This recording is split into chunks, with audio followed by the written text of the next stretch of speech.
Assalamualaikum warahmatullahi wabarakatuh. Perkenalkan, saya Wahyu Setiawan dengan NPM 23082010142. Saya adalah mahasiswa UPN Veteran Jawa Timur yang sedang mengambil mata kuliah Bahasa Indonesia dari kelas G537 yang diampu oleh Bu Zaroh Romawati, SPD MPD. Nah, di kesempatan saya kali ini, saya akan membuat video mengenai kesalahan berbahasa Indonesia dalam masyarakat guna memenuhi nilai dari evaluasi tengah semester Bahasa Indonesia. Langsung saja masuk ke yang pertama. Nah, apa itu kesalahan berbahasa?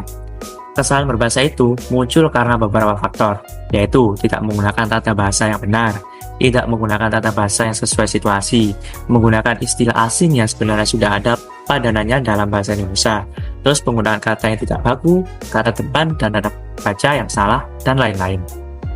Terus yang kedua, apa sih yang menyebabkan kesalahan berbahasa dalam masyarakat itu? Nah, kesalahan berbahasa di masyarakat sering terjadi karena kurangnya pemahaman dan kesadaran akan kaidah bahasa yang benar, yang dapat mencakup ejaan, pilihan kata, dan juga struktur kalimat. Yang ketiga, bagaimana berbahasa yang benar itu? Berbahasa yang benar, baik lisan maupun tulisan, berarti menggunakan bahasa yang sesuai kaidah tata bahasa dan juga EYD, atau ejaan yang disempurnakan, serta memilih kata yang tepat dan sesuai konteks. Nah, di sini di contohnya saya membagi kedua bab. Yang pertama ada tulisan dan kedua lisan. Langsung saja yang pertama masuk di tulisan. Di tulisan saya juga membagi kepada segmen-segmen sampai ke 3 segmen. Di segmen yang pertama yaitu kesalahan penulisan kata baku. Nah, kesalahan-kesalahan seperti ini tuh sering kita temui di papan reklam, spanduk, dan juga papan nama toko. Meskipun terlihat sepele, penggunaan kata tidak baku bisa mengurangi kesan profesional dan tentu saja tidak sesuai dengan kaidah bahasa Indonesia yang benar. Misalnya, contoh yang pertama ini, penulisan bis, padahal kata bakunya adalah bus. Terus aksesoris, kata bakunya adalah aksesori, tidak pakai S. Terus mie ayam, harusnya mie doang, nggak pakai E. Terus merek, MERK, harusnya pakai E, merek. Terus apotek, ini juga sering kita temui di pinggir-pinggir jalan, yang seharusnya adalah apotek, bukan apotek.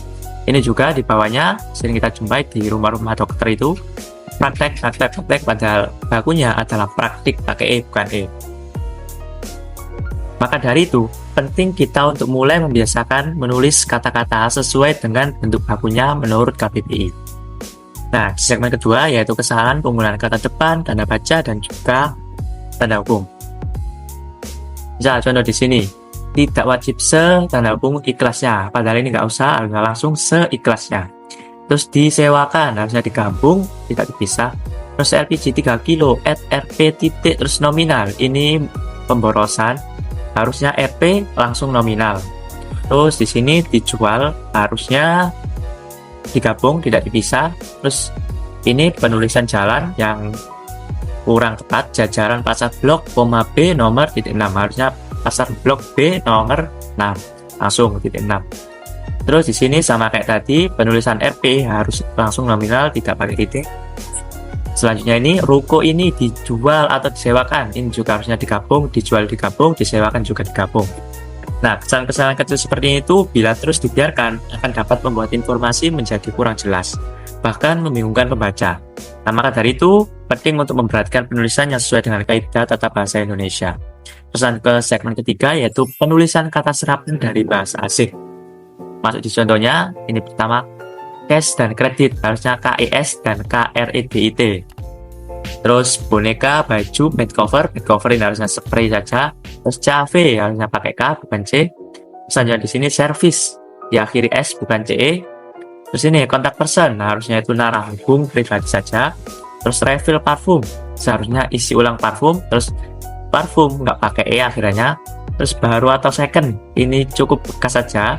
Terus yang terakhir ini photocopy, harusnya foto copy pakai K digabung. Terus dan print, ini ganti cetak. Tulisan kata serapan dari bahasa asing itu banyak kata dalam bahasa Indonesia yang berasal dari bahasa asing, namun seringkali penulisannya masih tidak sesuai dengan kaidah. Maka dari itu perlu kita perhatikan lagi. Nah, terus yang bab kedua yaitu kesalahan dalam pengucapan lisan. Saya di sini mengambil contoh 2 video. Langsung saja kita dengarkan video yang pertama. Kacau bro, hektik banget ini kantor kita. overwork tiap hari, underpaid tiap akhir bulan, abusive banget terhadap work-life balance dan rutinitas kita. Kita pagi meeting, siang huddle, sore reporting. Kalau ada yang kurang, pasti kita harus sprint deadline saat itu juga. Late at night lah regular final-finalnya daily work good. Nah, pertanyaannya, boleh gak sih kita pakai bahasa campuran-campuran seperti itu? Atau salah gak sih kita memakai bahasa seperti itu? Nah, jawabannya adalah tidak salah dan tidak benar juga. Kita harus tahu situasi dan kondisinya. Coba kita lihat video yang kedua. Kopi kamu. Kopi bang. Kopi kamu. Bocok pakai saya Iya. kayak kamu. Saya udah kayak bahasa Indonesia tuh. Saya Iya, Budi. nih. Kan emang bahasa Indonesia. Iya, Jak. Pakai aku. Oh kalau nggak pakai saya kamu. Nah, misal kita lagi di situasi dan kondisi lagi nongkrong nih sama teman-teman di warung ataupun di kafe. Terus kita menggunakan bahasa baku. Nanti reaksinya akan seperti di video ini. Kesannya akan sangat tidak akrab, garing, dan juga canggung. Jika kita di situasi lagi nongkrong nih sama teman di warung ataupun di kafe, sebaiknya kita menggunakan bahasa ibu sehari-hari ataupun bahasa campur-campur seperti di video. Itu nanti akan menambah kesan keakraban dan juga tidak canggung lagi. Nah, beda nih kalau kita lagi di acara formal. Misalnya kita lagi sedang skripsi, lagi ngomong sama dosen, lagi presentasi di depan kelas, ataupun kita lagi ngisi webinar ataupun seminar. Itu kita harus menggunakan bahasa yang baku. Kalau kita menggunakan bahasa yang tidak baku ataupun bahasa campuran-campuran seperti di awal video tadi, misalnya akan tidak profesional dan juga tidak sopan.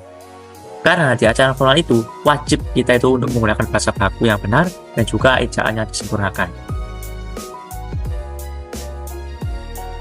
Mungkin cukup sekian dari saya mengenai video kesalahan berbahasa di masyarakat. Kurang lebihnya saya mohon maaf. Wassalamualaikum warahmatullahi wabarakatuh.